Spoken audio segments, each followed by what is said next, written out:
Isaac Clarke. I'm going to show you some images and I want you to tell me about them.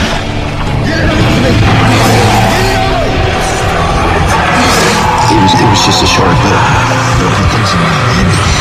so much shit in my head. What did the symbols whisper? Where are you going? It's not over between us. You can't run.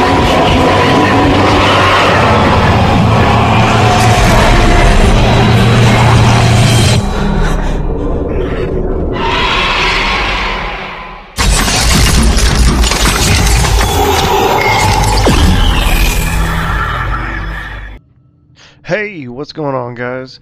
Priest here with Addendum 13 Gaming, bringing you Chapter 4 of our Let's Play Dead Space 2. Now, for this chapter, I decided to do something a little bit special. This chapter will be played on hardcore difficulty. Now, I spent a lot of time in this walkthrough talking about how Zealot and hardcore difficulty are similar. In this episode, I'm going to talk to you about how they are different.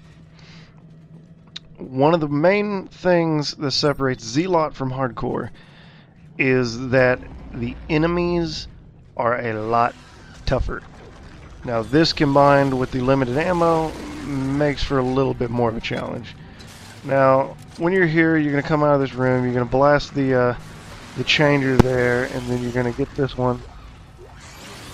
And I'm recording this commentary post-play, so this little guy snuck up on me. But when you first enter this room, the elevator here is going to be locked. But about the time you take out those guys, it's going to unlock, boom, you can jump in. And if you're fast enough, you can actually avoid everything else down there. You don't have to worry about clearing it out because you're not going to backtrack through that area. It's better to just kill the ones you have to and go ahead and get out of there. Now in this room we'll see another decompression window, which we will make use of here in just a little while. A couple ammo drops in the room, and there are some stakes, some impalement stakes, but you're not going to need them. It's much quicker to do what I'm about to do momentarily. But anyway, you come into this room, you want to grab the power core here and then move it over here, and that is going to reactivate the power to the door. And when you come out here, a bunch of these necromorph motherfuckers are going to spawn. Blast the decompression window, get a little bit closer to the decompression achievement, and also get a bunch of kills for a limited amount of ammo. And a miss, of course. Make sure, as I've pointed out before, recharge your stasis before you go through. Now, if you might notice as you look at my ammo pickups that practically every one is one round, compared to lower difficulties where you might you find entire stacks of specific types of ammo. Hardcore difficulty is extremely stingy, and things that may outright kill necromorphs in Zealot, Survivalist, Easy, so on, may not necessarily outright kill the necromorphs in hardcore difficulty. Right there, we had a little button mash sequence with Isaac trying to stab himself, power note on the desk, and 1,000 credits.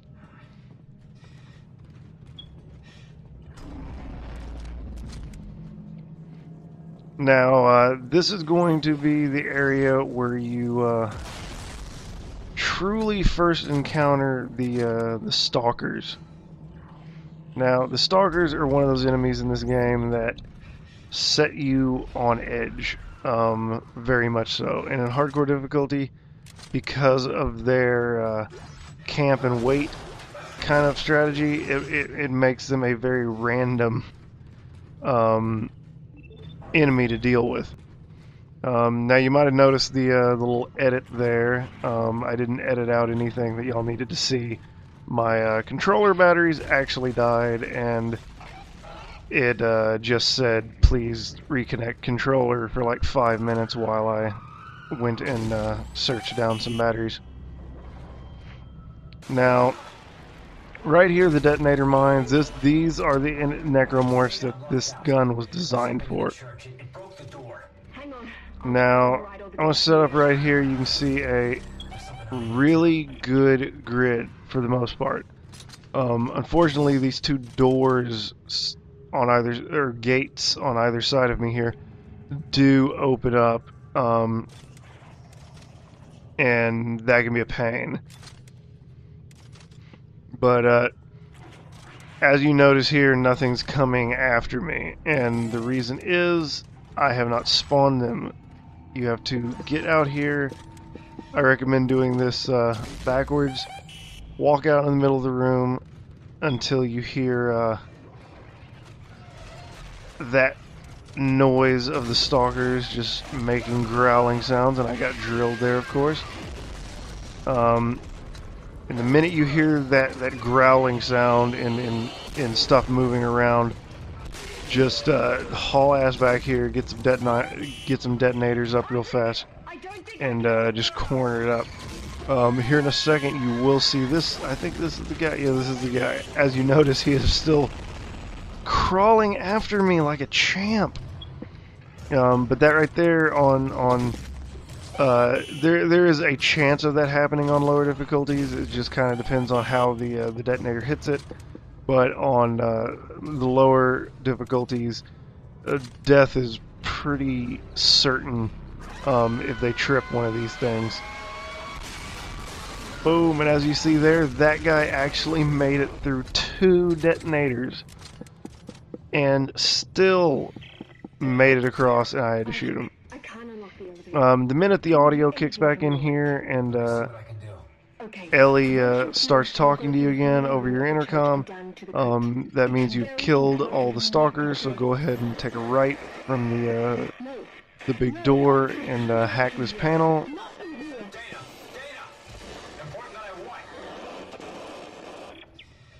And here you go, onto the elevator. Now, one thing I will say about the detonators that I'm not sure if I pointed out yet is the detonators are a great way to kill yourself. You need to use them very sparingly and responsibly. If you hit a detonator with another one that you're shooting out, it can detonate it and blow you all to hell. If you set them too close, the necromorphs can detonate them and damage you with splash damage. So just be cautious about how you're using them. Right here, you're going to get some little buggies, and there's going to be 2 or 3 2 necromorphs, I believe, in here. But as you notice, the aggression level in the necromorphs also goes up by a lot. You're going to find them running after you a lot more on hardcore than they do on lower difficulties, where they have a tendency to just kind of saunter through. Now, the final big difference between lower difficulties and hardcore is that occasionally there's going to be an extra enemy. So as you're watching this playthrough, most of the areas are going to be the same, but occasionally there's going to be one more that drops out of the roof in a certain area. There might be, you know, just a couple more in this room, and that kind of thing. So that's another thing to keep in mind when you're actually playing hardcore.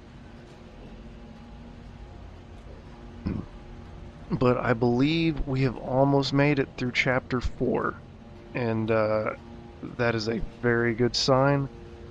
One chapter away, one more chapter. Chapter 5 is where they say is the most intelligent place to save on hardcore difficulty. Now, of course, I absolutely disagree with that. But that's it. We made it, guys. Chapter 4. Oh, man. Almost a third of the way there. Hooray.